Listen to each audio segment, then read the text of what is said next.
जय श्री हरि, जय श्री कृष्ण। प्रिय भक्त जनों, आज हम आपको सुनाएंगे भाद्रपद मास की शुक्ल पक्ष की परम पावन परिवर्तनी एकादशी की महिमा। इस एकादशी को जया एकादशी, जल झूलनी एकादशी, पद्मा एकादशी और पार्श्व एकादशी भी कहा जाता है, क्योंकि इस दिन भगवान विष्णु क्षीर सागर में योग निद्रा से करवट लेते हैं, इसलिए इसे परिवर्तनी एकादशी कहा जाता है। शास्त्रों में कहा गया है कि जो भक्त इस दिन उपवास करके तुलसी दल और पुष्प से भगवान श्री विष्णु का पूजन करता है, वे समस्त पापों से मुक्त होकर अखंड पुण्य प्राप्त करता है। यह व्रत पितरों को तृप्त करता है, दरिद्रता और दुखों का नाश करता है तथा जीवन में सुख, समृद्धि और शांति लाता है। इसी दिन से विवाह, यज्ञ, व्रत और शुभ कार्यों का आरंभ भी पुण्य संभव हो जाता है, इसलिए इसे शुभ आरंभ की एकादशी भी माना जाता है। हे भक्तों, परिवर्तनी एकादशी व्रत करने से भक्त को वैकुंठ धाम की प्राप्ति होती है और जन्म जन्मांतर के बंधन टूट जाते हैं। अतः आओ हम सब मिलकर इस व्रत को श्रद्धा और भक्ति से करें और जीवन को सफल बनाएं। जय श्री हरि, जय श्री कृष्ण। युधिष्ठिर ने भगवान श्री कृष्ण से पूछा, हे केशव, भाद्रपद मास के शुक्ल पक्ष में जो एकादशी होती है उसका क्या नाम है, कौन से देवता है और कैसी विधि है, ये बताइए। भगवान श्री कृष्ण ने कहा, राजन, इस विषय में मैं तुम्हें आश्चर्यजनक कथा सुनाता हूँ, जिसे ब्रह्मा जी ने महात्मा नारद जी से कहा था। नारद जी ने पूछा, हे चतुर्मुख, आपको नमस्कार है। मैं भगवान विष्णु की आराधना के लिए आपके मुख से ये सुनना चाहता हूँ कि भाद्रपद मास के शुक्ल पक्ष में कौन सी एकादशी होती है। ब्रह्मा जी ने कहा, हे मुनिश्रेष्ठ, तुमने बहुत उत्तम बात पूछी है। क्यों ना हो, वैष्णव जो ठहरे। भादो के शुक्ल पक्ष की एकादशी पद्मा के नाम से विख्यात है। उस दिन भगवान ऋषिकेश की पूजा होती है। ये उत्तम व्रत अवश्य करने योग्य है। सूर्य वंश में मंधाता नामक एक चक्रवर्ती सत्य प्रतीक और प्रतापी राजऋषि हो गए हैं। वे प्रजा का अपने औरस पुत्रों के भांति धर्म पूर्वक पालन किया करते थे। उनके राज्य में अकाल नहीं पड़ता था, मानसिक चिंताएं नहीं सताती थी और व्याधियों का प्रकोप भी नहीं होता था। उनकी प्रजा निर्भय तथा धन धान्य से समृद्ध थी। महाराज के कोष में केवल न्याय उपार्जित धन का ही संग्रह था। उनके राज्य में समस्त वर्णों और आश्रमों के लोग अपने अपने धर्म में लगे रहते थे। मंधाता के राज्य की भूमि कामधेनु के समान फल देने वाली थी। उनके राज्य करते समय प्रजा को बहुत सुख प्राप्त होता था। एक समय किसी कर्म का फल भोग प्राप्त होने पर राजा के राज्य में 3 वर्षों तक वर्षा नहीं हुई। इससे उनकी प्रजा भूख से पीड़ित हो नष्ट होने लगी। तब संपूर्ण प्रजा ने महाराज के पास आकर इस प्रकार कहा। प्रजा ने कहा, हे राजन, आपको प्रजा की बात सुननी चाहिए। पुराणों में मनीषी पुरुषों ने जल को नारा कहा है। वे नारा ही भगवान का अयन निवास स्थान है, इसलिए वे नारायण कहलाते हैं। नारायण स्वरूप भगवान विष्णु सर्वत्र व्यापक रूप में विराजमान है। वे ही मेघ स्वरूप होकर वर्षा करते हैं। वर्षा से अन्न पैदा होता है और अन्न से प्रजा जीवन धारण करती है। हे राजन, इस समय अन्न के बिना प्रजा का नाश हो रहा है, अतः ऐसा कोई उपाय कीजिए जिससे हमारे योगक्षेम का निर्वाह हो। राजा ने कहा, आप लोगों का कथन सत्य है, क्योंकि अन्न को ब्रह्म कहा गया है। अन्न से प्राणी उत्पन्न होते हैं और अन्न से ही जगत जीवन धारण करता है। लोक में बहुधा ऐसा सुना जाता है तथा पुराणों में भी बहुत विस्तार के साथ ऐसा वर्णन है कि राजाओं के अत्याचार से प्रजा को पीड़ा होती है, किंतु जब मैं बुद्धि से विचार करता हूँ तो मुझे अपना किया हुआ कोई अपराध दिखाई नहीं देता। फिर भी मैं प्रजा का हित करने के लिए पूर्ण प्रयत्न करूँगा। ऐसा निश्चय करके राजा मंधाता इन्हें गिने व्यक्तियों को साथ लेकर विधाता को प्रणाम करके सघन वन की ओर चले गए। वहां जाकर मुख्य मुनियों और तपस्वियों के आश्रमों पर घूमते फिरे। एक दिन उन्हें ब्रह्मपुत्र अंगिरा ऋषि का दर्शन हुआ। उन पर दृष्टि पड़ते ही राजा हर्ष में भरकर अपने वाहन से उतर पड़े और इंद्रियों को वश में रखते हुए दोनों हाथ जोड़कर उन्होंने मुनि के चरणों में प्रणाम किया।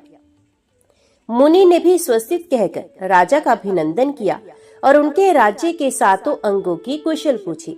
राजा ने अपनी कुशल बताकर मुनि के स्वास्थ्य का समाचार पूछा। मुनि ने राजा को आसन और अर्घ दिया। उन्हें ग्रहण करके जब वे मुनि के समीप बैठे तो उन्होंने इनके आगमन का कारण पूछा। तब राजा ने कहा कि हे भगवान, मैं धर्म अनुकूल प्रणाली से पृथ्वी का पालन कर रहा था, फिर भी मेरे राज्य में वर्षा का अभाव हो गया। इसका क्या कारण है? इस बात को मैं नहीं जानता।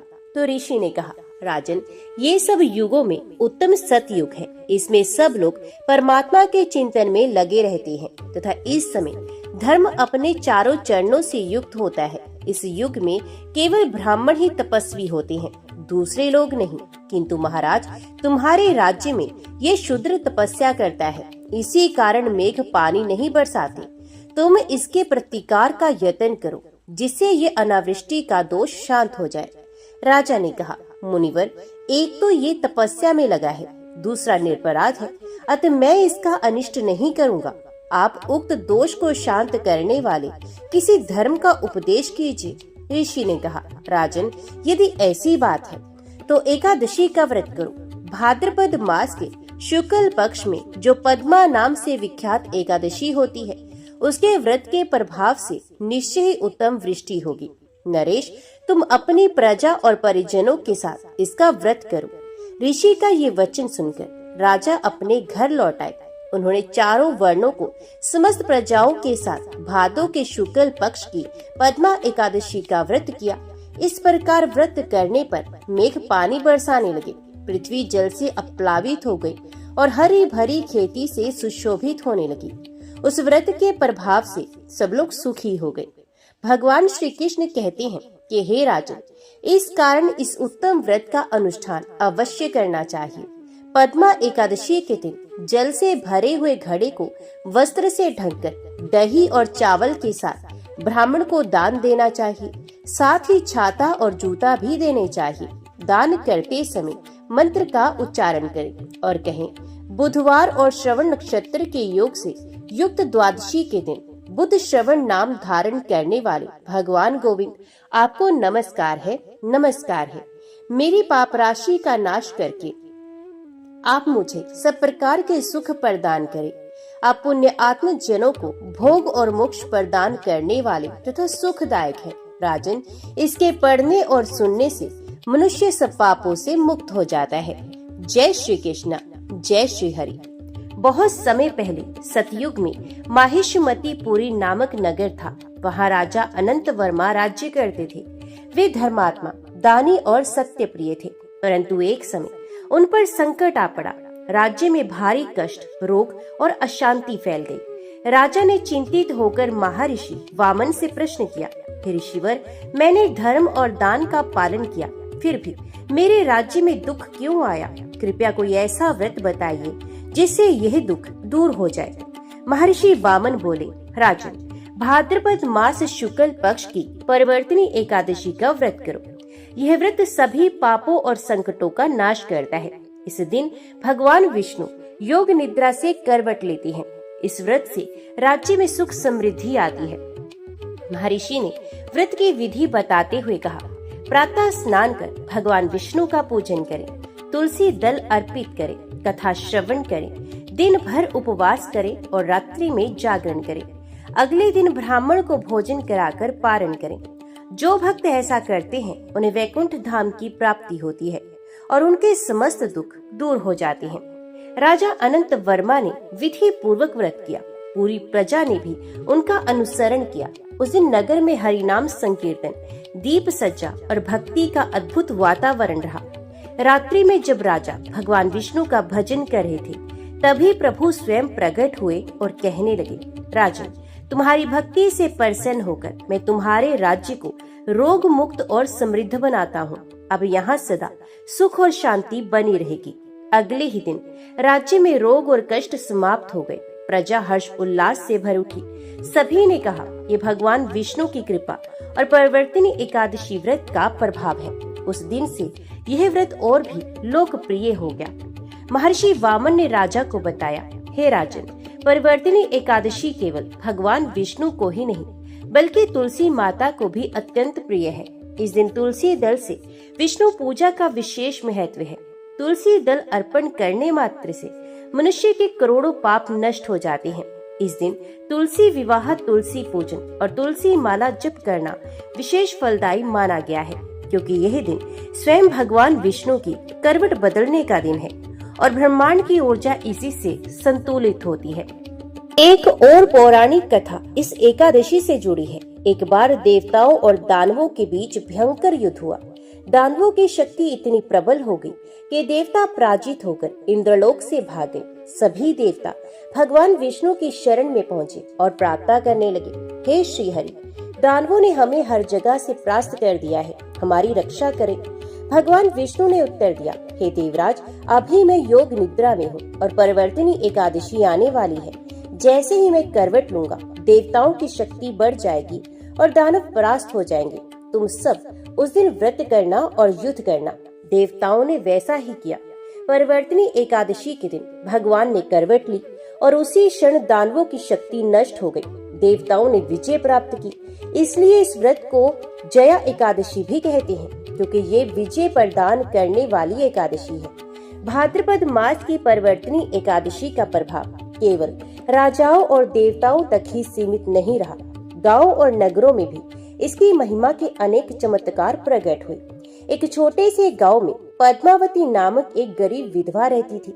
उसके जीवन में बहुत दुख था। न घर में धन था, न ही भोजन का साधन, किंतु वही स्त्री अत्यंत धर्मपरायण और भगवान विष्णु की अनन्य भक्त थी। एक वर्ष भाद्रपद मास की शुक्ल पक्ष की एकादशी आई। गांव के पंडित ने प्रवचन में इस व्रत की महिमा सुनाई। पद्मावती ने निश्चय किया, चाहे मेरे पास अन्न ना हो, चाहे धन ना हो, किंतु मैं इस व्रत को अवश्य करूंगी। वे दिन भर उपवास करती रही और रात्रि में तुलसी दल से भगवान विष्णु की पूजा करने लगी। भक्ति इतनी गहरी थी कि उसके नेत्रों से आंसू बह रहे थे। रात्रि में जब वे भजन कर रही थी, तभी उसके छोटे से कुटिया में दिव्य प्रकाश प्रकट हुआ। स्वयं भगवान विष्णु गरुड़ पर सवार होकर आए और कहने लगे, हे पद्मावती, तुम्हारी भक्ति से मैं प्रसन्न हूँ। आज से तुम्हारे जीवन में कभी अभाव नहीं रहेगा। तुम्हारे घर में धन, अनाज और सुख समृद्धि का वास होगा। भगवान अंतर्ध्यान हो गए और अगले ही दिन उसके घर के आंगन में एक सोने का घड़ा मिला, जो कभी खाली नहीं होता था। गांव वाले आश्चर्यचकित हो गए और सभी ने परिवर्तिनी एकादशी व्रत का पालन करना शुरू कर दिया।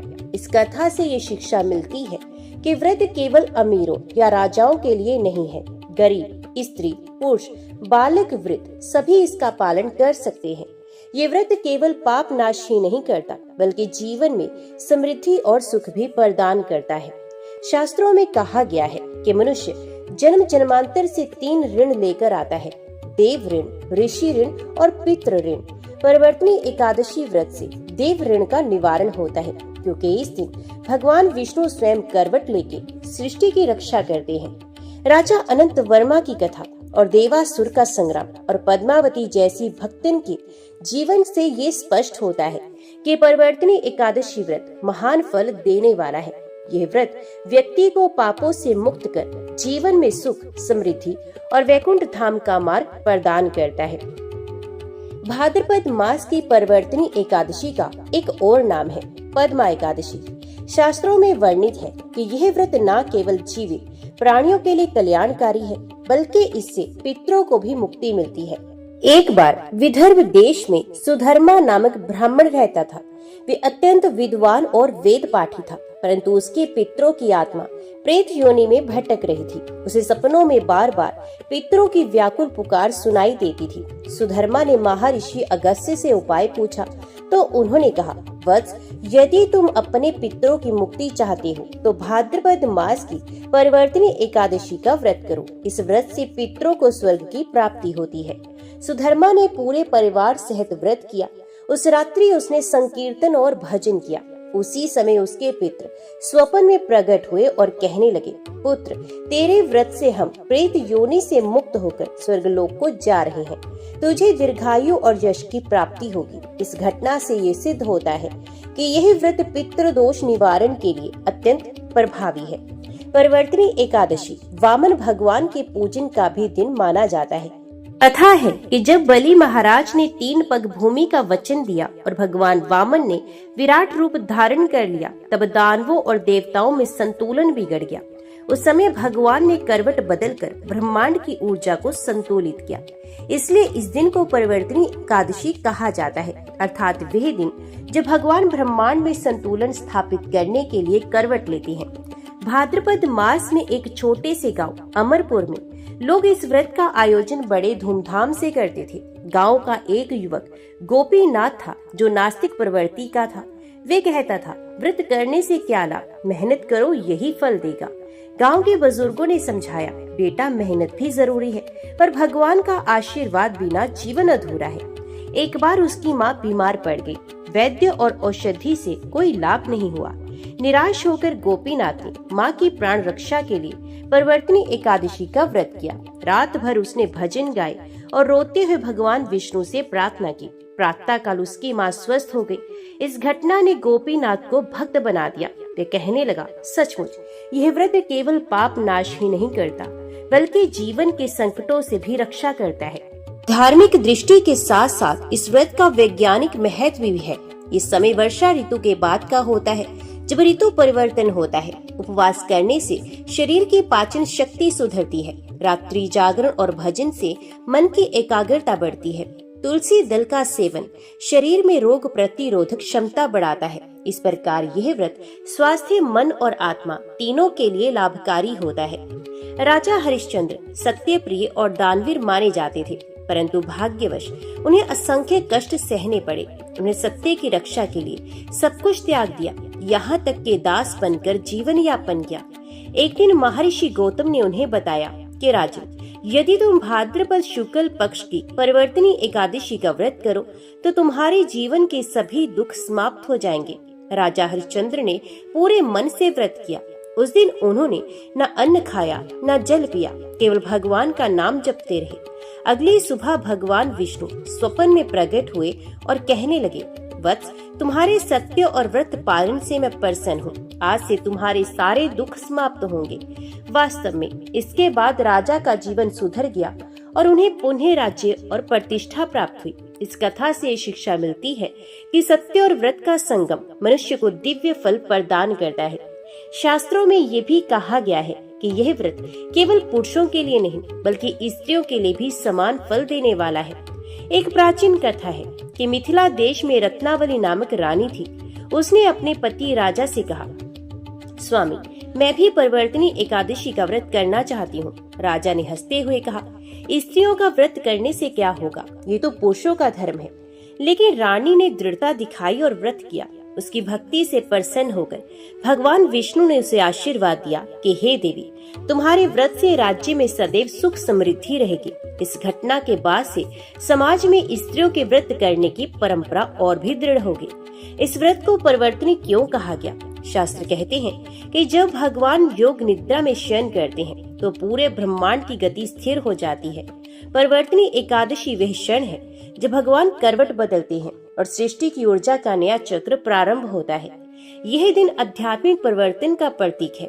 जैसे भगवान करवट लेते हैं, वैसे मनुष्य को भी अपने जीवन की दिशा बदलनी चाहिए। इस दिन उपवास और भजन का अर्थ है पुराने पाप, बुरे विचार, दुखद स्मृतियों को त्यागना और नए जीवन की ओर अग्रसर होना। कान्हापुर नामक गांव में रामेश्वर नामक किसान बहुत कर्ज में था। उसने कई प्रयास किए, परंतु कर्ज चुकता नहीं हुआ। एक दिन गांव के पुजारी ने उसे व्रत का महत्व बताया। रामेश्वर ने मन से निश्चय किया और परिवार सहित परिवर्तनी एकादशी का व्रत किया। उसने भगवान से कहा कि हे प्रभु, मेरे ऊपर कर्ज का बोझ है, मुझे मुक्ति दें। कुछ ही समय के बाद उसकी फसल इतनी अच्छी हुई कि उसने पूरा कर्ज चुका दिया और धन भी शेष बच गया। वे कहने लगा, ये सब परिवर्तनी एकादशी व्रत का ही फल है। महर्षियों ने कहा है कि प्रातः काल स्नान करके भगवान विष्णु की पूजा करें, दिन भर उपवास करें और झूठ, क्रोध, द्वेष से दूर रहें। रात्रि में जागरण कर भजन कीर्तन करें, तुलसी दल से भगवान को अर्पण करें, ब्राह्मणों को भोजन और दान दें। ये 5 नियम पालन करने से मनुष्य के पाप नष्ट होते हैं और पुण्य असीम रूप से बढ़ता जाता है। परिवर्तनी एकादशी का सबसे गहरा संबंध राजा बलि से भी माना जाता है। कथा है कि जब भगवान वामन ने 3 पग भूमि मांगी और राजा बलि ने अपना सब कुछ अर्पित कर दिया, तब भगवान ने उन्हें पाताल लोक का स्वामी बना दिया। बलि ने प्रार्थना की कि हे प्रभु, मैं आपके दर्शन से कभी वंचित न रहूं। भगवान ने कहा, वत्स, भाद्रपद शुक्ल पक्ष की परिवर्तनी एकादशी से प्रारंभ होकर 4 मार्च तक मैं प्रतिदिन पाताल लोक में तुम्हारे पास रहूंगा। इस व्रत का पालन करने वाले भक्तों को भी मेरा सानिध्य मिलेगा। इस प्रकार यह व्रत राजा बलि के समर्पण और भगवान की कृपा का प्रतीक है। संत नामदेव महाराज ने भी परिवर्तनी एकादशी का महत्व गाया है। एक बार उनके गांव में लोग कहते थे कि केवल अमीर लोग व्रत कर सकते हैं, गरीबों को फल कहाँ मिलता है। नामदेव ने उपवास करके केवल भजन गाया और तुलसी दल भगवान को अर्पित किया। उस रात गांव में चमत्कार हुआ। सूखा पड़ा हुआ खेत अचानक वर्षा से भर गया और गांव में अनाज की भरमार हो गई। सबने कहा कि यह नामदेव की भक्ति और परिवर्तनी एकादशी व्रत का ही फल है। वन में अन्नपूर्णा नामक एक तपस्विनी रहती थी। वे प्रतिदिन एक बार ही भोजन करती और समय समय पर व्रत रखती, परंतु भाद्रपद शुक्ल पक्ष की परिवर्तनी एकादशी को वे विशेष रूप से मानती थी। उसने कहा, यह दिन केवल शरीर को तपाने का नहीं बल्कि आत्मा को भगवान से जोड़ने का है। एक बार उसके आश्रम में भूखे यात्री आए। अन्न ना होने पर भी उसने संकल्प लिया कि तुलसी व जल से उन्हें तृप्त किया और चमत्कार हुआ। अगले ही क्षण वहां भोजन का भंडार प्रकट हो गया। इससे सिद्ध होता है कि इस व्रत का पालन करने वाले को अक्षय अन्न की प्राप्ति होती है। व्रत की महिमा केवल प्राचीन काल तक सीमित नहीं है। एक आधुनिक कथा है कि दिल्ली का एक व्यापारी लगातार घाटे में जा रहा था। डॉक्टर ने भी उसे कहा कि उसका तनाव उसे बीमार कर देगा। एक मित्र ने उसे सलाह दी कि हे भाई, परिवर्तनी एकादशी का व्रत करो, मन को शांति मिलेगी और भाग्य का परिवर्तन भी होगा। उसने व्रत किया। उस दिन केवल फलाहार किया और रात को भगवान विष्णु का भजन गाया। चमत्कार ये हुआ कि अगले ही महीने उसका व्यापार सुधर गया और उसने कर्ज चुकता कर दिया। वे कहने लगा, सच्चा लाभ केवल पैसे का नहीं बल्कि मन की शांति और आत्मविश्वास का है जो इस व्रत से मिला। शास्त्रों में कहा गया है कि यह व्रत देह को शुद्ध करता है, क्योंकि उपवास से पाचन शक्ति सुधर जाती है। ये व्रत मन को शुद्ध करता है, क्योंकि भजन और कीर्तन से नकारात्मक विचार मिट जाते हैं। ये व्रत आत्मा को शुद्ध करता है, क्योंकि भगवान के स्मरण से मोक्ष का मार्ग खुलता है। अतः परिवर्तनी एकादशी केवल एक दिन का उपवास नहीं बल्कि संपूर्ण जीवन का संतुलन है। प्राचीन समय में एक भील कन्या थी जिसका नाम था सुधा। वे किसी भी शास्त्र को नहीं जानती थी, ना ही विधि पूर्वक पूजा कर पाती थी।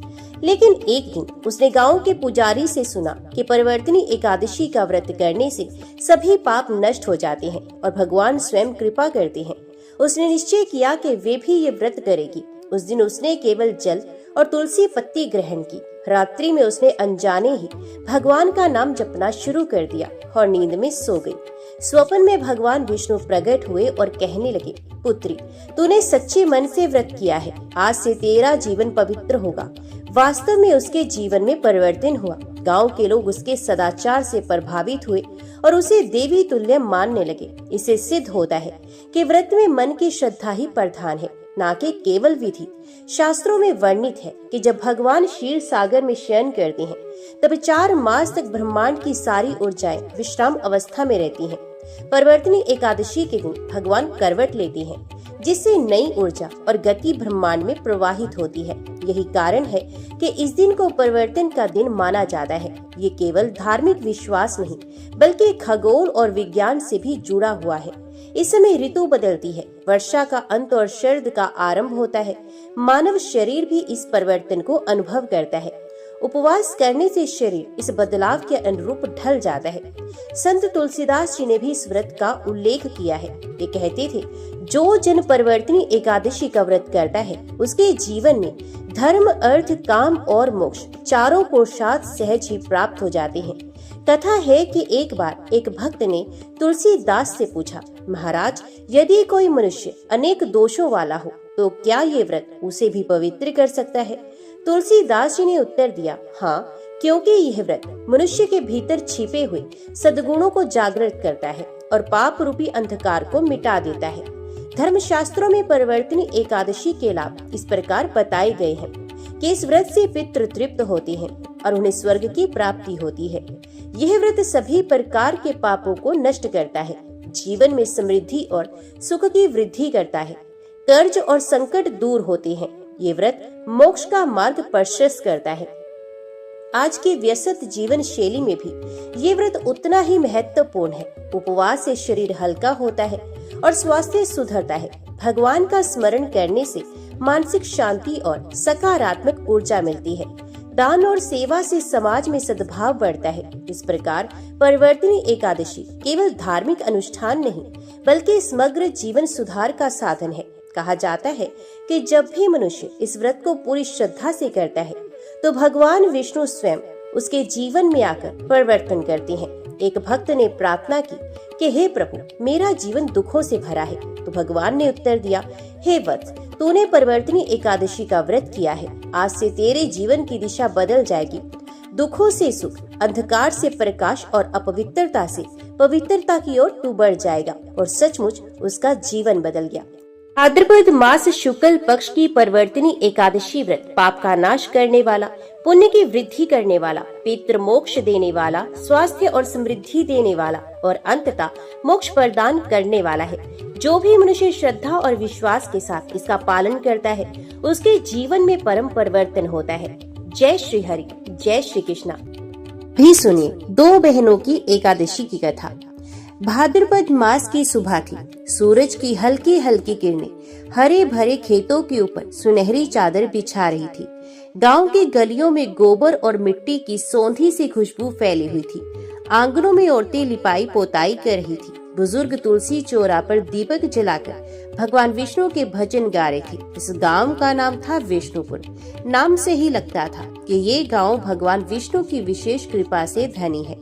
यहाँ के लोग हर एकादशी को बड़ी श्रद्धा से व्रत रखते थे। गांव के बुजुर्ग कहते थे कि जो एकादशी व्रत करता है उसके पाप नष्ट होते हैं, मन को शांति मिलती है और जीवन में सुख समृद्धि आती है। गांव के बीचों बीच एक पुराना लेकिन बहुत ही सुंदर विष्णु मंदिर था। मंदिर की दीवारों पर रामायण और महाभारत के दृश्य उकेरे गए थे। मंदिर के पुजारी रामदास जी सभी को एकादशी की महिमा सुनाते और कहते, बेटा, एकादशी भगवान विष्णु की तिथि है। इस दिन व्रत, भजन और सेवा से मनुष्य के जीवन का कल्याण हो जाता है। इसी गांव में रहती थी दो सगी बहनें।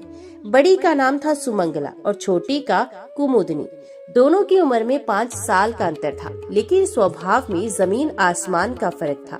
सुमंगला शांत, सहनशील और भक्ति में लीन रहती, जबकि कुमुदनी चंचल, बातूनी और रंगीन सपनों में खोई रहती। गांव के लोग अक्सर कहते, सुमंगला तो जैसे देवी लक्ष्मी की प्रतिमा है, लेकिन कुमुदनी को अभी संसार के रंग ढंग भा रहे हैं। उस दिन एकादशी थी। गांव में ढोल नगाड़ों की आवाज गूंज रही थी। महिलाएं गीत गा रही थी। बच्चे फूल चुनकर मंदिर सजा रहे थे। सुमंगला ने सुबह से ही उपवास कर लिया था और पूजा की तैयारी में लगी थी, लेकिन कुमुदनी अभी भी आंगन में दर्पण देख देख कर अपनी चोटी में फूल लगा रही थी। सुमंगला ने धीरे से कहा, बहना, आज एकादशी है, चलो व्रत कर ले, भगवान विष्णु प्रसन्न होंगे। कुमुदनी ने हंसते हुए कहा, दीदी, ये व्रत उपवास बुजुर्गों के लिए अच्छे हैं। मेरी तो अभी उम्र ही क्या है, मुझे तो मेले में जाना है, नाच गाना देखना है। सुमंगला ने गंभीर स्वर में उत्तर दिया, उम्र भक्ति में रुकावट नहीं बनती बहना। एकादशी के व्रत से मन को स्थिरता और आत्मा को शुद्धि मिलती है। लेकिन कुमुदनी ने अनसुना कर दिया और मेले की ओर चल पड़ी। सुमंगला मन ही मन भगवान से प्रार्थना करती रही, हे नारायण, मेरी बहन को भी एक दिन आपकी भक्ति का महत्व समझ में आ जाए। इसी तरह गांव की इस एकादशी की सुबह दो बहनों के जीवन में दो अलग अलग राहें खोलने वाली थी। एक राह भक्ति की ओर और दूसरी मोहमाया की ओर। भगवान विष्णु की योजना शायद कुछ और ही थी, क्योंकि इसी दिन से एक ऐसी कथा की शुरुआत होने वाली थी जो पूरे गांव में पीढ़ी दर पीढ़ी सुनाई जाएगी।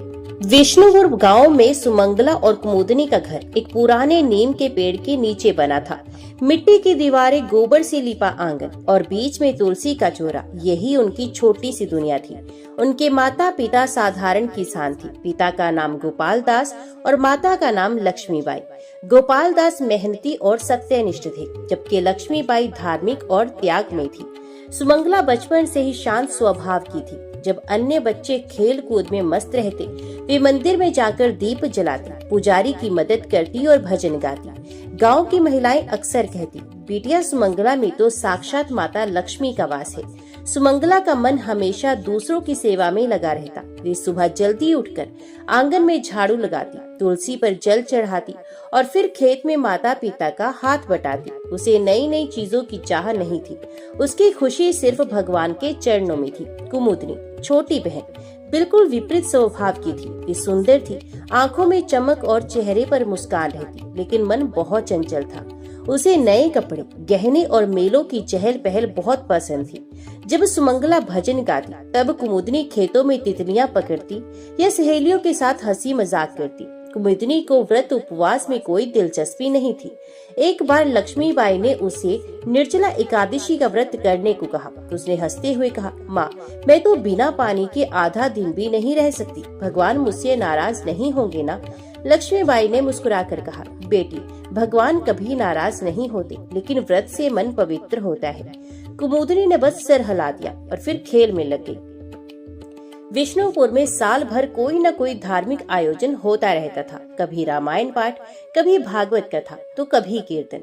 सुमंगला हर आयोजन में आगे रहती, लेकिन कुमुदनी वहाँ सिर्फ तभी जाती जब कोई उत्सव में नाच गाना हो या मिठाई बट रही हो। गांव के बुजुर्गों ने कई बार गोपाल दास से कहा, भाई, बड़ी बिटिया तो धन्य है, लेकिन छोटी को संभालो, मोहमाया में फंस गई तो मुश्किल हो जाएगी। गोपाल दास हंसकर कहती, अरे अभी बच्ची है, समय आने पर समझ जाएगी। जब कुमुदनी 12 साल की हो गई, तब लक्ष्मीबाई ने कहा, बेटी, अब तू भी एकादशी का व्रत करना शुरू कर, यही हमारी परंपरा है। सुमंगला ने तुरंत हामी भर दी और पूरे मन से व्रत करने लगी। लेकिन कुमुदनी ने बहाना बनाया, माँ, मुझे तो पढ़ाई करनी है, खेत में भी जाना है और मेले की भी तैयारी करनी है। व्रत करूंगी तो ताकत कैसे रहेगी? लक्ष्मीबाई ने समझाया, बेटी, एकादशी में सिर्फ भोजन का त्याग नहीं, मन के विकारों का त्याग भी होता है। लेकिन कुमुदनी की आंखों में उस समय भगवान की भक्ति की जगह बस रंगीन दुनिया के सपने थे। सुमंगला को कभी अपनी बहन पर गुस्सा नहीं आता था। वे सोचती, शायद एक दिन भगवान स्वयं कुमुदनी को अपनी ओर खींच लेंगे। उसे पता नहीं था कि आने वाले समय में एक ऐसी घटना घटने वाली है जो दोनों बहनों के जीवन को हमेशा के लिए बदल देगी, और उस बदलाव के केंद्र में होगी एकादशी की दिव्य महिमा। विष्णुपुर गांव में हर एकादशी का दिन किसी त्योहार से कम नहीं होता था। गांव के लोग इसे भगवान विष्णु का विशेष दिन मानते थे। सुबह होते ही हर घर से शंख, घंटियों और भजन की आवाजें गूंजने लगती। मंदिर में पीतल के बड़े दियों की कतारें जगमगाने लगती और वातावरण में तुलसी, चंदन और धूप की पवित्र सुगंध भर जाती। एकादशी से एक दिन पहले गांव की औरतें आंगन साफ करती, तुलसी चौरे पर सजावट करती और अनाज छांट कर रख देती, क्योंकि एकादशी के दिन अनाज का सेवन नहीं किया जाता था। गांव में ये भी मान्यता थी कि इस दिन धान, गेहूं, चावल जैसी चीजें नहीं पकानी चाहिए, बल्कि फल, दूध और साबूदाने जैसी सात्विक चीजों से व्रत खोलना चाहिए। मंदिर के पुजारी रामदास जी सुबह से ही लोगों को एकादशी के महत्व के बारे में बताते थे। बेटा, एकादशी में व्रत करने से शरीर और आत्मा दोनों पवित्र होती हैं। ये तिथि स्वयं भगवान हरि को प्रिय है। जो मन से, वाणी से और कर्म से पवित्र रहकर व्रत करता है, उसका जीवन मंगल में हो जाता है। सुमंगला ने सुबह ब्रह्म मुहूर्त में उठकर स्नान किया। उसने पीले रंग की साड़ी पहनी, माथे पर चंदन का तिलक लगाया और हाथ में तुलसी की माला ली। माँ लक्ष्मीबाई ने उसकी थाली में भगवान विष्णु के पूजन के लिए फूल, तुलसी पत्र, धूप, दीप और शंख रख दिया। सुमंगला पूरे मन से संकल्प लेकर बोली, हे नारायण, आज मैं आपके चरणों में अपना मन, वाणी और कर्म अर्पित करती हूँ। मेरा ये व्रत आप स्वीकार करें।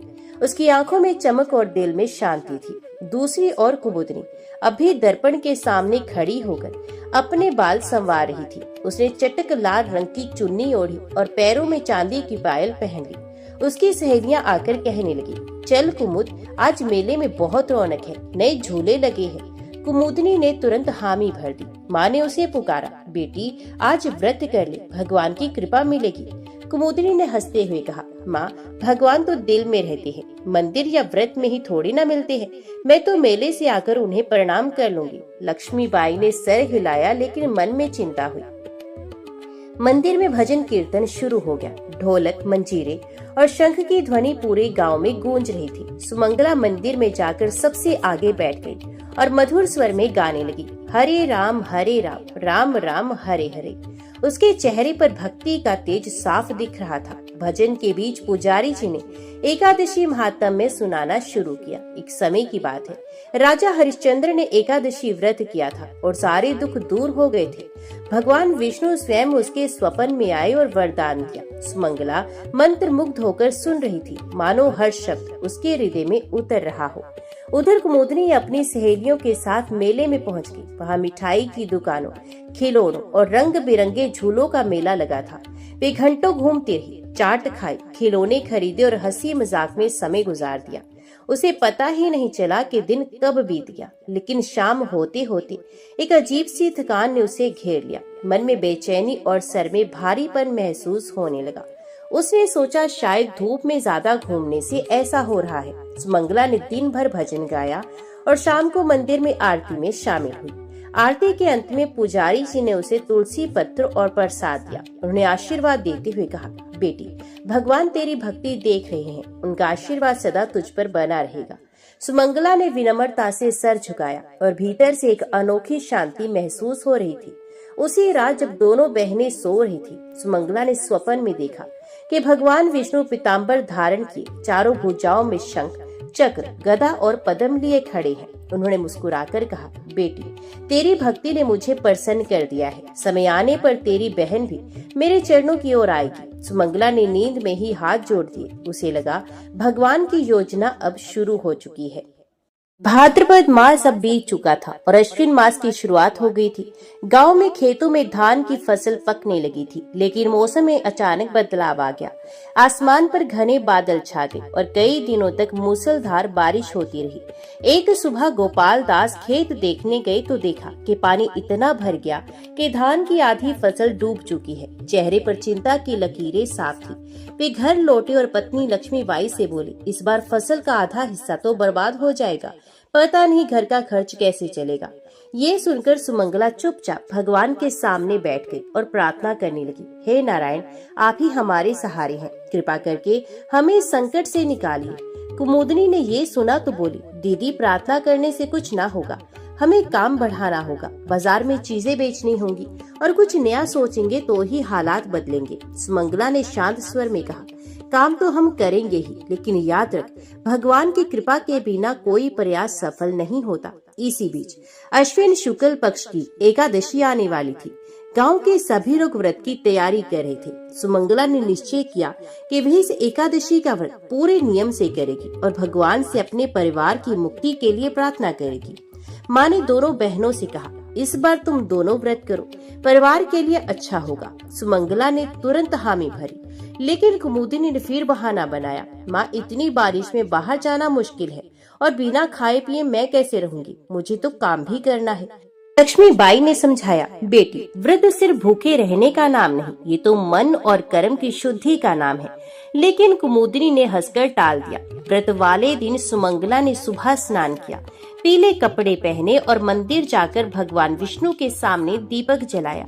उसने पूरे दिन भजन किया, गरीबों को भोजन कराया जो माँ ने पहले से तैयार किया था, और शाम की आरती में शामिल हुई। वे मन ही मन प्रार्थना कर रही थी, हे प्रभु, हमारी फसल बचा लीजिए और मेरी बहन को भी अपने मार्ग पर ले आइए। उधर कुमुदनी बाजार गई थी ताकि कुछ चूड़ियां और रंगीन कपड़े बेचकर थोड़ा पैसा ला सके, लेकिन बारिश इतनी तेज हो गई कि रास्ते में उसका सामान भीगकर खराब हो गया। थकी हारी और निराश होकर वे घर लौटी। रात को सुमंगला ने स्वप्न में फिर भगवान विष्णु को देखा। उन्होंने कहा, बेटी, तेरी भक्ति से मैं प्रसन्न हूँ, लेकिन तेरी बहन की परीक्षा अभी बाकी है, संकट उसे भी मेरे द्वार तक लाएगा, धैर्य रख। अगली सुबह अजीब तरह से बारिश रुक गई और धूप निकल आई। जब गोपाल दास खेत गए तो देखा कि जितनी फसल डूबने वाली थी उसमें से आधी बच गई। गांव के बुजुर्ग बोले, ये तो भगवान विष्णु का चमत्कार है। सुमंगला ने मुस्कुराकर भगवान को धन्यवाद दिया, लेकिन कुमुदनी के चेहरे पर अभी भी अविश्वास था। उसने मन ही मन सोचा, शायद ये तो मौसम का खेल है, इसमें भगवान का क्या काम।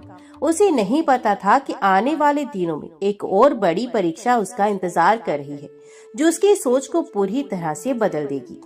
अश्विन मास के बाद गांव में कार्तिक का महीना शुरू हो गया था। ये महीना धार्मिक दृष्टि से बहुत पवित्र माना जाता है। दीपावली, गोवर्धन पूजा, अन्नकूट और देवउठनी एकादशी जैसे पर्व इसी में आते हैं। गांव में चारों ओर दीपों की पंक्तियां सजने लगी थी। मंदिरों में विशेष सजावट हो रही थी और हर घर में भजन कीर्तन का माहौल था। लेकिन कुमुदनी का मन इन सब में कम और मेले बाजार की रौनक में ज्यादा लग रहा था। दीपावली के पहले हफ्ते में ही वे अपनी सहेलियों के साथ पास के कस्बे में लगने वाले बड़े मेले में जाने की तैयारी करने लगी। कस्बे का मेला दूर दूर तक मशहूर था। वहाँ दूर दराज के व्यापारी आकर कपड़े, गहने, खिलौने और मिठाइयाँ बेचते थे। कुमुदनी ने अपनी जमा पूंजी निकाल ली और माँ से कहा, माँ, मैं मेले में जाकर कुछ नया खरीद लाऊंगी, घर के लिए भी चीजें ले आऊंगी। लक्ष्मीबाई ने हल्की चिंता के साथ कहा, बेटी, मेले में भीड़ भाड़ रहती है, संभल कर रहना और कोशिश करना कि देवउठनी एकादशी के पहले वापस आ जाओ ताकि व्रत कर सको। कुमुदनी ने सर हिला दिया, लेकिन उसके मन में व्रत का कोई विचार नहीं था। वे बस मेले की रंगीनियों में खोना चाहती थी। मेले के दिन कुमुदनी और उसकी सहेलियां सुबह सुबह निकल गई, लेकिन आधे रास्ते में ही अचानक तेज आंधी और धूल का तूफान उठकर खड़ा हुआ। लोग इधर उधर भागने लगे, पेड़ की टहनियां टूटकर गिरने लगी। कुमुदनी और उसकी सहेलियां किसी तरह पास के एक ढाबे में जाकर छिप गई। तूफान थमने के बाद वे फिर मेले की ओर बढ़ी, लेकिन देर हो चुकी थी। कई दुकानें बंद हो गई थी और जो खुली थी उनमें भीड़ इतनी थी कि धक्का मुक्की हो रही थी। भीड़ में कुमुदनी की नजर एक सुनहरे हार पर पड़ी जो एक व्यापारी बेच रहा था। हार चमचमा रहा था और व्यापारी कह रहा था, ये असली सोने का है, लेकिन मैं इसे आधी कीमत में दे रहा हूँ। कुमुदनी ने बिना सोचे समझे अपनी सारी जमा पूंजी उसे दे दी और हार ले लिया। उसे लगा कि उसने बहुत अच्छा सौदा किया है। लेकिन जब वे घर पहुंची और माँ को हार दिखाया तो लक्ष्मीबाई ने ध्यान से देखकर कहा, बेटी, ये सोना नहीं पीतल है, तुझे धोखा दे दिया गया। कुमुदनी का चेहरा उतर गया। वे गुस्से और शर्म से भर गई, लेकिन मन में सोचा, ठीक है, अगली बार समझदारी से खरीदारी करूंगी। इस सब चक्कर में कुमुदनी देवउठनी एकादशी का व्रत भूल ही गई। सुमंगला ने उसे समझाने की कोशिश की, बहन, एकादशी का व्रत करने से भगवान विष्णु का आशीर्वाद मिलता है, ये दिन बहुत विशेष है। लेकिन कुमुदनी ने थके हुए स्वर में कहा, दीदी, अभी मेरा मन अच्छा नहीं, अगली बार करूंगी। उस रात कुमुदनी ने एक अजीब सपना देखा। उसने देखा वह एक सुनहरे महल की ओर जा रही है, लेकिन जैसे वे दरवाजे पर पहुंची, एक विशालकाय द्वारपाल उसका रास्ता रोक देता है और कहता है, तुम्हें अंदर जाने की अनुमति नहीं है, क्योंकि तुम्हारे पास भक्ति का दीपक नहीं। कुमुदनी डरकर पीछे हट गई और नींद खुल गई। उसका दिल जोर जोर से धड़क रहा था, लेकिन उसने इसे बस एक बुरा सपना मानकर टाल दिया। उसे अंदाजा भी नहीं था कि ये भगवान का पहला स्पष्ट संकेत था, और अगर वे अब भी नहीं संभली तो अगली परीक्षा और कठिन होने वाली थी। कार्तिक मास की ठंडी सुबह थी। गांव में कोहरे की चादर बिछी हुई थी और मंदिर के घंटे की मधुर ध्वनि दूर दूर तक गूंज रही थी। सुमंगला ने अपनी दिनचर्या के अनुसार स्नान कर पीले वस्त्र पहनकर तुलसी चौरे पर दीपक जलाया। उसके चेहरे पर भक्ति का तेज साफ झलक रहा था। कुमुदनी अभी भी बिस्तर पर थी। वे पिछले कई दिनों से उदास थी। मेले में हुआ धोखा, एकादशी का छूटना और बार बार आने वाले अजीब सपने उसे भीतर ही भीतर विचलित कर रहे थे। उसे रात सुमंगला ने स्वप्न में एक सुंदर दृश्य देखा। नीले आकाश के बीच श्वेत कमल पर भगवान विष्णु विराजमान थे। उनके हाथों में शंख, चक्र, गदा और पद्म थे और उनके चारों ओर दिव्य प्रकाश फैला हुआ था। भगवान ने कहा, बेटी, भक्ति में धैर्य रखो, तुम्हारे घर पर मेरी कृपा बनी है, लेकिन तुम्हारी बहन के मोह को तोड़ने के लिए समय और परीक्षा दोनों आवश्यक है। तुम उसकी रक्षा करती रहना, जैसे दीपक अंधेरे में प्रकाश देता है। स्वप्न में जाकर सुमंगला ने मन ही मन प्रणाम किया और ये संकेत किसी को नहीं बताया। देवउठनी एकादशी के कुछ ही दिनों के बाद एक सुबह गांव के लोग चकित रह गए। मंदिर के आंगन से इतनी अद्भुत चंदन और केसर की सुगंध आ रही थी कि पूरा गांव उस महक में डूब गया। पुजारी रामदास जी ने कहा, ये कोई साधारण सुगंध नहीं, ये तो भगवान विष्णु की उपस्थिति का संकेत है। लोग मंदिर में दर्शन करने पहुंचे तो देखा कि भगवान की मूर्ति के चरणों में एकदम ताजा कमल का फूल रखा था, जबकि मंदिर बंद था और किसी ने अंदर प्रवेश नहीं किया था।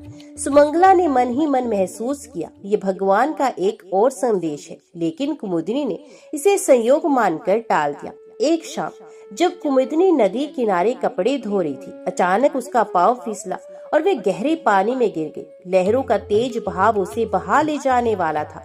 उसे लगा कि अब वे नहीं बच पाएगी, लेकिन तभी उसे महसूस हुआ कि किसी ने उसका हाथ मजबूती से थाम लिया। जब वे होश में आई तो देखा कि किनारे पर अकेली बैठी है। चारों ओर कोई इंसान नहीं था, लेकिन उसकी कलाई पर हल्की सी तुलसी की पत्ती चिपकी हुई थी। वे घबराकर घर लौटी और सुमंगला को सब बताया। सुमंगला ने धीरे से कहा, बहन, ये भगवान विष्णु की कृपा थी, उन्होंने तुम्हें बचाया है। कुमुदनी ने कुछ जवाब नहीं दिया, लेकिन पहली बार उसके मन में ये विचार आया कि शायद दीदी सच कहती है। फिर भी उसका मोह पूरी तरह टूटा नहीं था। सर्दियों की ठंडी हवा में गांव की गलियां सुनसान हो चली थी। सुबह सुबह लोग अपने अपने खेतों की ओर निकल जाते और शाम को चूल्हों से उठती लकड़ी की महक पूरे गांव में फैल जाती। ऐसे दिनों में सुमंगला एकादशी के व्रत और भगवान विष्णु के नाम का जप करती थी। उसका मन शांति से भरा था, लेकिन कुमुदनी के भीतर बेचैनी थी। भगवान के संकेत उसने महसूस तो किए थे, पर उसके मन के कोने में अभी भी चमक दमक और ऐश्वर्य की चाह बाकी थी। उसे लगता भक्ति से पेट नहीं भरता, कुछ बड़ा करने के लिए धन और साधन चाहिए। एक दिन गांव में एक दल आया, ढोल नगाड़े बजाते, ऊंची ऊंची आवाज में व्यापार का प्रचार करते हुए। वे लोग दूर शहर से आए थे और रंग बिरंगे कपड़े, नकली आभूषण और शीशे के काम वाली चूड़ियां बेच रहे थे। उनके स्टॉल पर भारी भीड़ थी। कुमुदनी भी भीड़ में शामिल हो गई। वे एक चमकदार मेला देखकर रुक गई। दुकानदार ने मुस्कुराते हुए कहा, ये माला पहनो तो सबकी नजर तुम पर ठहर जाएगी। सिर्फ 5 रुपए में ले लो। कुमुदनी को याद आया कि उसके पास इतने ही पैसे हैं जो सुमंगला ने उसे बचाकर रखने को कहा था, ताकि अगली एकादशी पर तुलसी और दीपक खरीदा जा सके। लेकिन उसके मन में लालच हावी हो गया। उसने बिना सोचे माला खरीद ली और घर लौट गई। सुमंगला ने माला देखी तो शांत स्वर में बोली, बहन, ये पैसे भगवान के लिए रखे थे, एकादशी पर इनसे दीप जलाना था। भगवान के नाम पर किया गया छोटा सा त्याग भी जीवन को बदल देता है। कुमुदनी ने हंसते हुए जवाब दिया, दीदी, भगवान को इन पैसों की क्या जरूरत, उनके पास तो सब कुछ है। मुझे भी कभी कभी अपने लिए कुछ चाहिए। सुमंगला ने और कुछ नहीं कहा, बस मन ही मन भगवान से प्रार्थना की, हे नारायण, मेरी बहन को सही मार्ग दिखाइए। दिन बीतते गए और कुमुदनी मंदिर जाने से कतराने लगी। उसके समय का बड़ा हिस्सा सहेलियों के साथ गपशप और बाजार घूमने में निकल जाता। वे भजन संकीर्तन में भी कम दिखने लगी। कभी कभी रात को उसे वही सपना आता, सुनहरे महल का द्वार और पहरेदार का वही वाक्य, तुम्हारे पास भक्ति का दीपक नहीं। लेकिन अब वे इन सपनों को अनदेखा करना सीख गई थी। माघ मास की एक रात गांव में चोरी हो गई। चोरों ने कई घरों से अनाज और गहने चुरा लिए। कुमुदनी के घर से तो कुछ खास नहीं गया, लेकिन उसकी खरीदी हुई चमकदार माला भी गायब हो गई। वे दुखी होकर बोली, दीदी, सब मेहनत बेकार हो गई। सुमंगला ने धीरे से कहा, बहन, जो चीज भगवान के आशीर्वाद के बिना आती है वे टिकती नहीं। भक्ति का दीप जलाना ही सच्ची संपत्ति है। कुमुदनी ने इस बार भी बात टाल दी, लेकिन उसके मन में हल्की सी चुभन रह गई। उसे पता नहीं था वे चुभन आगे चलकर उसके जीवन को बदलने वाली है। फाल्गुन मास की ठंडी सुबह थी। गांव में हल्की हल्की धूप फैल रही थी और मंदिर से शंखनाद की मधुर ध्वनि सुनाई दे रही थी। सुमंगला ने स्नान कर भगवान विष्णु के चरणों में पुष्प चढ़ाए और एकादशी का व्रत शुरू किया। उसके चेहरे पर भक्ति की आभा थी, मानो किसी ने भीतर दीप जला दिया हो। कुमुदनी वहीं आंगन में बैठी ऊँगती हुई दीदी को देख रही थी। कुछ दिनों पहले उसकी खरीदी हुई माला चोरी हो गई थी और उसके बाद उसके छोटे मोटे काम भी बिगड़ते जा रहे थे। फिर भी उसने इसे भगवान की इच्छा मानने के बजाय अपना दुर्भाग्य समझा। उसी समय गांव में एक अनोखी घटना हुई। पास के गांव के एक धनी व्यापारी की पत्नी, जो वर्षों से गंभीर बीमारी से पीड़ित थी, सुमंगला के घर आई। उसने कहा, बेटी, मैंने सुना है तुम एकादशी का व्रत पूरे नियम से करती हो, मेरे लिए भगवान से प्रार्थना करो। सुमंगला ने श्रद्धा से तुलसी का पत्ता, गंगा जल और भगवान के नाम का जप कर उन्हें दिया। कुछ ही दिनों में वे महिला स्वस्थ हो गई। व्यापारी ने आभार स्वरूप सुमंगला को अनाज, वस्त्र और थोड़े से पैसे भेंट किए। ये देखकर गांव के लोग कहने लगे, भक्ति का फल भगवान स्वयं देते हैं और किसी रूप में देते हैं। उधर कुमुदनी ने एक सहेली के साथ मिलकर बाजार में छोटा सा काम शुरू किया, लेकिन जल्द ही उसका पैसा डूब गया। सहेली ने भी मुंह मोड़ लिया। घर लौटकर वह दीदी से बोली, लगता है मेरे भाग्य में सुख लिखा ही नहीं। सुमंगला ने शांत स्वर में कहा, भाग्य भगवान की देन है बहन, लेकिन अगर हम उनकी भक्ति से दूर हो जाएं, तो वे भी हमसे दूर चले जाते हैं। धीरे धीरे गांव के लोग भी कुमुदनी से दूरी बनाने लगे। कहते, जिसके मन में भक्ति नहीं उसका साथ कैसा। ये बातें सुनकर कुमुदनी को बुरा लगता, लेकिन अंदर कहीं ना कहीं उसे महसूस होता कि दीदी की बातों में सच्चाई है। फिर भी उसका अहंकार टूटने को तैयार नहीं था। एक शाम जब गांव के सभी लोग मंदिर में एकादशी का संकीर्तन कर रहे थे, कुमुदनी अकेले घर में बैठी थी। अचानक उसे महसूस हुआ जैसे घर के आंगन में कोई खड़ा है। बाहर आई तो देखा तुलसी चौरे पर दीपक जल रहा है, जबकि उसने वहां दीपक रखा ही नहीं था। उसके मन में एक अजीब सी शांति उतर आई। पहली बार उसने सोचा, क्या मैं सच में भगवान से दूर हो चुकी हूँ। अब आषाढ़ मास की एकादशी का दिन था। सुबह से गांव के मंदिर में तुलसी, गंगा जल और फूलों की सुगंध फैली हुई थी। शंख घंटे की आवाज चारों दिशाओं में गूंज रही थी। गांव की औरतें नए वस्त्र पहनकर, माथे पर चंदन तिलक लगाकर भगवान विष्णु के दर्शन के लिए निकल रही थी। कुमुदनी अपने घर के आंगन में बैठी थी। आंखों के सामने पिछली एकादशियों के दिन तैर रहे थे। दीदी का प्रसन्न चेहरा, मंदिर का दीप मालिका से जगमगाता दृश्य और वह खुद भीड़ से दूर भक्ति से कटती हुई। पिछले कई महीनों से उसने देखा था कि सुमंगला ने कितनी कठिन परिस्थितियों में भी व्रत और सेवा नहीं छोड़ी। कभी घर में अनाज कम पड़ गया तो खुद उपवास करके दूसरों को खिला दिया। कभी ठंड में भी नदी किनारे स्नान करके तुलसी चौरे पर दीप जलाया। कुमुदनी सोचने लगी, क्या इसी त्याग और भक्ति के कारण दीदी को भगवान की कृपा मिलती है। एक रात कुमुदनी ने स्वप्न में वही सुनहरा महल देखा, लेकिन इस बार द्वार पर खड़े पहरेदार ने कहा, तुम्हें प्रवेश का अवसर फिर दिया जा सकता है, अगर तुम अपने भीतर का दीपक फिर से जला लो। जागने पर उसका दिल धड़क रहा था, आंखों में आंसू थे। उसे एहसास हुआ कि उसने अपने अहंकार, लालच और उदासीनता से भक्ति का दीपक बुझा दिया था। सुबह सुबह वे दीदी के पास गई और बोली, दीदी मुझे माफ कर दो, मैंने भगवान से और आपसे दूरी बना ली थी। अब मैं फिर से एकादशी का व्रत करना चाहती हूँ। सुमंगला ने मुस्कुराते हुए उसकी आंखों में देखा और कहा, भगवान की ओर लौटने में कभी देर नहीं होती बहन। अगर नियत सच्ची हो तो वे हमें अपने आंगन में तुरंत बुला ही लेते हैं। उसी दिन से कुमुदनी ने पूरी निष्ठा से व्रत और पूजा शुरू कर दी। पहली बार उसने तुलसी चौरे पर दीप जलाते हुए अनुभव किया कि उसके मन का बोझ हल्का हो गया है। मंदिर में जाकर जब उसने भगवान के चरणों में प्रणाम किया तो आंखों में आंसू बह निकले, लेकिन इस बार वे पछतावे के नहीं बल्कि आनंद और कृतज्ञता के आंसू थे। श्रावण की एकादशी आई। गांव में जैसे कोई पर्व उतर आया हो। हर आंगन में गोबर से लिपे चौक, रंग बिरंगी अल्पनाएं और तुलसी चौरे पर झिलमिलाते दीप दिखाई दे रहे थे। मंदिर के शिखर पर नई ध्वजा लहरा रही थी और हवा में धूप बत्ती की सुगंध धुली हुई थी। सुमंगला और कुमुदनी दोनों ने आज संकल्प लिया था कि ये एकादशी पूरी श्रद्धा, संयम और प्रेम से करेंगी। सुबह से ही उन्होंने स्नान कर, स्वच्छ वस्त्र पहनकर तुलसी पर जल चढ़ाया और मंदिर के लिए प्रसाद तैयार किया। जब दोनों बहनें मंदिर पहुंची तो गांव वाले हैरान हो गए, क्योंकि लंबे समय बाद सभी ने कुमुदनी को भी भक्ति के साथ देखा। वे दीदी के साथ प्रसाद की थाली थामे मुस्कान के साथ आगे बढ़ रही थी। जैसे ही दोनों ने भगवान विष्णु के चरणों में प्रणाम किया, मंदिर के गर्भगृह से हल्की सी सुनहरी आभा फैल गई। मालूम हुआ मानो स्वयं भगवान विष्णु ने अपने भक्तों के आगमन का स्वागत किया हो। शंखनाद और कीर्तन की ध्वनि ने पूरे वातावरण को दिव्य बना दिया। पूजा समाप्त होने के बाद पुजारी ने सबको बताया, आज रात मैंने स्वप्न में भगवान विष्णु को देखा। वे कह रहे थे, गांव में शांति, सुख और समृद्धि का समय आ गया है, क्योंकि यहाँ के लोग भक्ति में एक हो गए हैं। उसी दिन से गांव में अजीब परिवर्तन होने लगे। सूखा खेतों में हरी भरी फसल लहलहा उठी। बीमार लोग धीरे धीरे स्वस्थ होने लगे और कई गरीब परिवारों को रोजगार मिलने लगा। मंदिर से लौटते समय कुमुदनी ने सुमंगला का हाथ थाम लिया और कहा, दीदी मुझे भक्ति की राह दिखाने के लिए धन्यवाद। अब मैं कभी भी इस दीपक को बुझने नहीं दूंगी।